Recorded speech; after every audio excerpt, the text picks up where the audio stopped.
குட்டி பையன் அழகா உட்காந்து வாழைப்பழம் சாப்பிட்டுட்டு இருக்கான். அப்ப அதோட தோலை தூக்கி பின்னாடி போடுறான். போட்டா அந்த இடத்துல ஒரு போர்ட்டல் ஓபன் ஆகுது. இவனும் என்னடா சவுண்டு கேக்குது அப்படின்னு எட்டி பார்த்தா அதுல அந்த வாழைப்பழத்தையே காணல.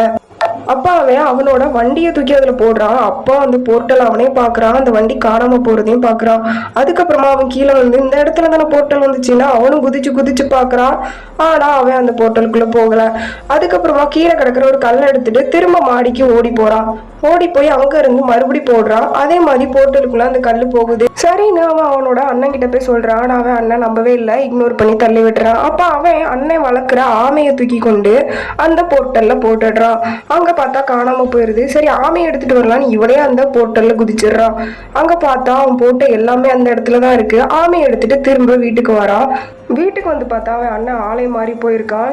இவனை பார்த்ததும் அவன் மயக்கம் போட்டே விழுந்துடுறான். அப்புறமா அண்ணன் கிட்ட இப்படி போர்ட்டல்ல நான் போனேன்னு உண்மையை சொல்லி அவனையும் நம்ப வைக்கிறான். அந்த இடத்துல கல்லை போட்டு பார்த்துட்டு இருக்காங்க.